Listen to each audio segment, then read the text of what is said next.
অহা মাহত হ'ব লগা টেট পৰীক্ষাৰ বাবে সমাজ বিজ্ঞান বিষয়ৰ অতি প্ৰয়োজনীয় কেইটামান প্ৰশ্ন উত্তৰ আপোনালোকলৈ লৈ আহিছোঁ। গতিকে আটাইকেইটা প্ৰশ্ন শেষলৈকে মনোযোগেৰে চাব বুলি আশা ৰাখিলোঁ। আহক আৰম্ভ কৰোঁ। প্ৰশ্নটো হৈছে তলত দিয়া কোনটো মহাদ্বীপ আকাৰৰ ক্ষেত্ৰত আটাইতকৈ সৰু? Which one of the following continents is smallest in size?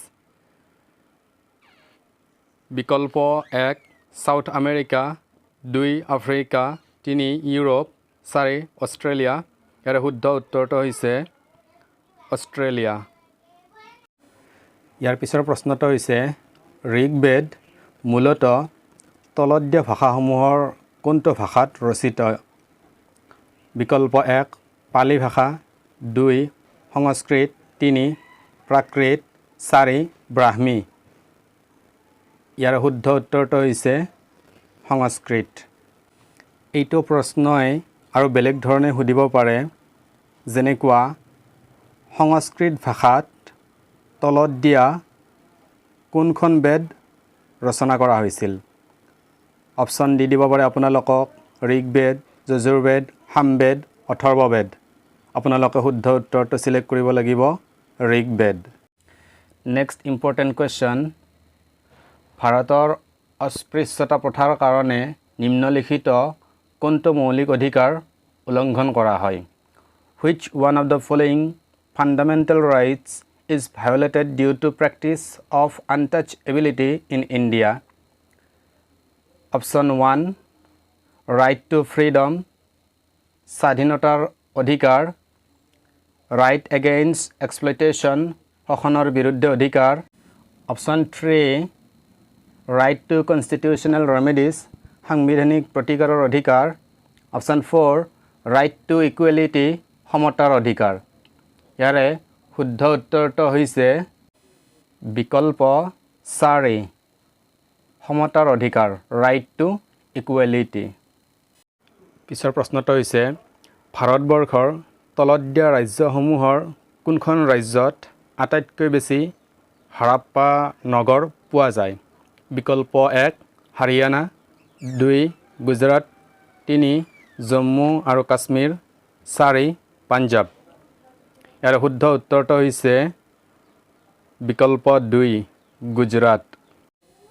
Next important question, ভাৰতৰ সংবিধান মতে তলত দিয়া কোনটো মৌলিক অধিকাৰ নহয়?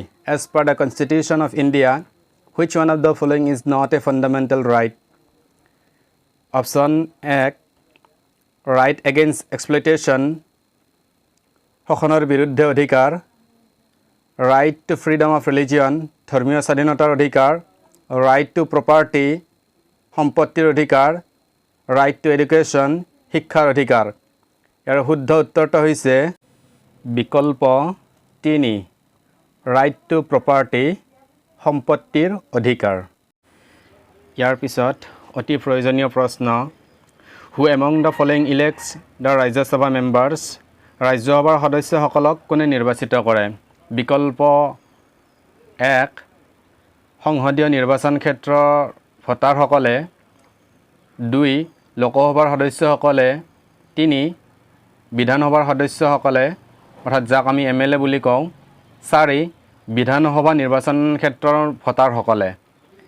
ইয়াৰে শুদ্ধ উত্তৰটো হ'ব বিকল্প 3 মেম্বাৰ্ছ অফ লেজিছলেটিভ এছেম্বলিজ। অৰ্থাৎ ইয়াৰ পিছৰ অতি প্ৰয়োজনীয় প্ৰশ্নটো হৈছে তলত দিয়া কোনটো বুদ্ধ ধৰ্মৰ 3 ৰত্নৰ ভিতৰত নপৰে?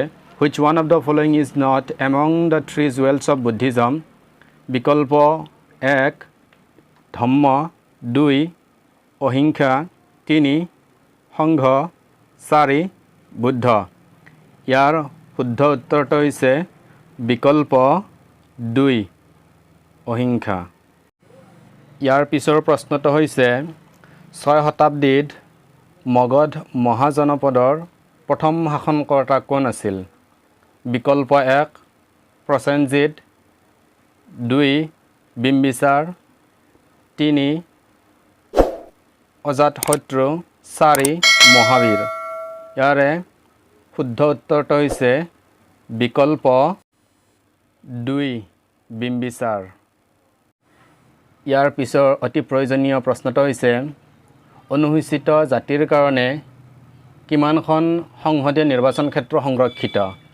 ইয়াতে দিয়া আছে বিকল্প 1 84, বিকল্প 2 47, বিকল্প 3 74, বিকল্প 4 48। ইয়াৰে শুদ্ধ উত্তৰটো হৈছে বিকল্প 1 84। নেক্সট প্ৰশ্নটো হৈছে which one of the following systems of government was adopted by India? ভাৰতৰ দ্বাৰা নিম্নলিখিত কোনটো শাসন প্ৰণালীক গ্ৰহণ কৰা হৈছিল। বিকল্প 1 প্ৰেচিডেন্সিয়েল এণ্ড ফেডাৰেল অৰ্থাৎ ৰাষ্ট্ৰপতি আৰু সংসদীয়। 2 প্ৰেচিডেন্সিয়েল এণ্ড ইউনিটাৰী ৰাষ্ট্ৰপতি আৰু একাত্মক। 3 পাৰ্লিয়ামেণ্টাৰী এণ্ড ফেডাৰেল সংসদীয় আৰু যুক্তৰাষ্ট্ৰীয়। বিকল্প 4 পাৰ্লিয়ামেণ্টাৰী এণ্ড ইউনিটাৰী সংসদীয় আৰু একাত্মক।